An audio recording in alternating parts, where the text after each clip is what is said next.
आदमी के दरवाजे पर एक विचित्र आदमी ऊपर से उतरा। कहानी पौराणिक है, लेकिन हमारे मन पर बहुत ठोकर मारती है। तो उसको देख करके बड़ा आश्चर्यचकित हुआ, भैया आप कहाँ से आ गए, विचित्र वेशभूषा? कहा मैं यमलोक से आया हूँ, यमराज ने भेजा है, मैं उनका यमदूत हूँ। कहा कैसे आ गए?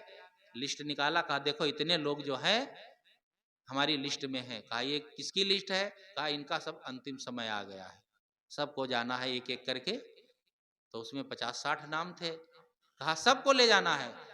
हाँ सबको ले जाना है, धीरे धीरे कर महीना 2 महीने में तो सबको पहुंचाना है ऊपर।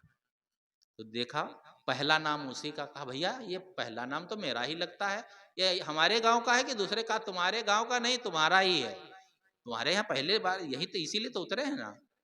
अब उसने कहा रे भाई आप तो गजब कर दिए, अचानक आ गए, कोई सूचना नहीं, कोई नोटिस नहीं। कहा सूचना नोटिस तो सब आ जाती है। पहली नोटिस आ गई जब बाल पाक दिखाते हैं, दूसरी में नयन तिंगुर गिरन लागे दांत हैं, तीसरी में कमर झुक गई चलत पैर पिरात हैं, और भजन की कौन बिरिया कब करे रे बात है। अब भजन क्या होगा? तब उसने सोचा अब इसे छोड़ेगा नहीं, हमारा नंबर लग गया। आदमी बड़ा चालाक है ना, आदमी से ज्यादा चालाक दुनिया में कोई जीव नहीं है। वह सब और अन्य प्राणी तो बेचारे अपने खाने के अनुसार जीते हैं, थोड़ी होशियारी एक पक्ष की होती है, लेकिन आदमी बहुत होशियार। उसने सोचा यार थोड़ा ना 2-4 महीना और जी लेता, क्या कैसे करूं। बस उसने उपाय सोच लिया। उसने हाथ जोड़कर कहा भगवान इतनी दूर से आए हैं, कुछ भूखे प्यासे होंगे, खा पी लीजिए। घर गया, लाया शरबत, नींद की गोली डाल दिया, पिया, सो गया गहरी नींद में। निकाला उसका वही खर्रा। उसने सोचा एक नाम काट देंगे अपना तो इसमें एक गिनती कम हो जाएगी, गड़बड़ हो जाएगा। ऐसा करते हैं गिनती उतनी की उतनी रहे, लेकिन अपना पहला नाम काट के नीचे आखिरी में लिख देते हैं। जब तक ऊपर से इतने लोगों को ले जाएगा 2 महीना तो और जी लेंगे ना, ये व्यामोह है और जीने का। 1-2 घंटे बाद जब उठा तो उसने कहा कि आपने तो कितना आतिथ्य सत्कार किया कि बहुत आनंद आया, मैं बहुत खुश हुआ, लेकिन मैं आपके लिए क्या कर सकता हूँ, यमराज का जो आदेश है उसको तो मैं टाल नहीं सकता, लेकिन जो हमारे अंडर में है उतना कर सकता हूँ। इन सबको ले जाना है, पहला नंबर तुम्हारा है, लेकिन अब पहला नंबर नहीं रखूंगा, आपका आखिरी में रखूंगा, थोड़े दिन और मौज काल लो। तो क्या करते हैं, अब नीचे से शुरू करता हूं और आखिरी में आपको ले जाएंगे। तो उसने नीचे तो पहले ही लिख दिया था, लग गया पहला नंबर। हम बड़े चालाक है ना, हमारा आखिरी रहेगा, मौत को धक्का बता देंगे। धक्का नहीं बता पाओगे, जो जितना ही चालाकी करता है, होशियारी करता है, उतना ही बेवकूफी में फंस जाता है। इसलिए जीवन खत्म हो उसके पहले समय, जीवन खत्म हुआ तो जीने का ढंग आया, जब बुझ गई समा तो महफिल में रंग आया। समा बुझे उसके पहले रंग आ जाए। ये जितने बूढ़े हैं ना, ये आप लोग तो बहुत दिनों सत्संग सुन रहे हैं, कितने लोग तो सोचते हैं बुढ़ापा में हम सब कर लेंगे, दान करेंगे, पुण्य करेंगे, और इतना बड़ा भंडारा करेंगे, पूरे इलाके को दिखा देंगे।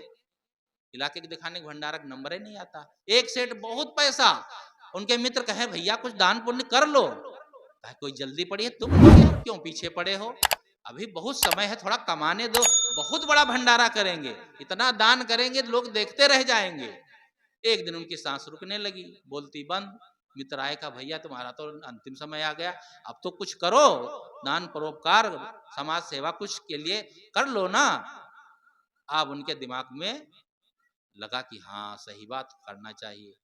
लड़कों को इशारा किया, अलमारी से पैसा निकाल दो, दान करना है। लड़के समझ गए, लेकिन उनके मित्र न समझे। मित्रों ने कहा क्या कह रहे हैं भैया? कहा पिताजी कह रहे हैं चाचा जी, जो पैसा था ये सब मकान बनाने में लग गया, अब पैसा नहीं है। बताओ, बहाना बना दिया। फिर तो उनके आंसू आ गए, रोने लगे कि देखो अब मैं अंतिम समय में थोड़ा कुछ करना चाहता हूँ, पुण्य संस्कार अर्जित करना चाहता हूँ, तो देखो क्या बहाना कर रहे हैं। तो कहा देखो तुम्हारे पिताजी रो रहे हैं, क्यों रो रहे हैं, क्या इसमें पूछने की बात, घर छूट रहा है, परिवार छूट रहा है और उनका शरीर ही छूट रहा है, सब कुछ छूट रहा है, तो रोना नहीं होगा। वह इसलिए नहीं रोए थे, उनकी समझ पर। आदमी ये बात समझता कब समझेगा, अंधविश्वास और चमत्कार से जो बच जाए तो समझ लो उसका आधा जीवन सफल। आधी मुक्ति पक्की है। वाणी जाल और खानी जाल, दो जालों के बीच में जो पिस रहे हैं, अगर ये वाणी जाल से बच जाए, खानी जाल से तो बचने बड़ा मुश्किल है, क्योंकि आप तो फंस ही गए हैं। जो फंस गया है वो कहाँ भाग के जाएगा। या तो भाई इतनी ताकत हो, उछालो, ऐसी कूद लगाओ कि इस जंगल से निकल जाओ बाहर, लेकिन सब नहीं कर सकते। इसमें तो कोई कोई हो सकता है, और निकल जाएंगे तो क्या है, फिर परपंच करने लगे क्या? साधुओं में कम है क्या? समझदार ना हो तो इसमें तो ऐसे हैं कि उनसे ज्यादा धसे हुए हैं। लेकिन वाणी का जाल, ये विवेक विचार से आप काट सकते हैं और इससे आप बच सकते हैं। अंधविश्वास और चमत्कार से आप बचें। ये जितना भी चमत्कार है, अंधविश्वास है, ये सब केवल मन का धोखा है। और चमत्कार नाम की चीज कोई होती ही नहीं है। चमत्कार का मतलब ही होता है सब झूठा। कारण कार्य की व्यवस्था होती है, इसी तरह से सारी व्यवस्था होती है। कोई भी काम बिना कारण के नहीं होता है, कोई भी कार्य नहीं होता है, तो चमत्कार की बात ही नहीं। इसलिए इन सब चीजों से हम सबको बच करके जो है विवेक विचार से जीवन जीना है। मैं अपनी बात यहीं पर समाप्त करता हूँ।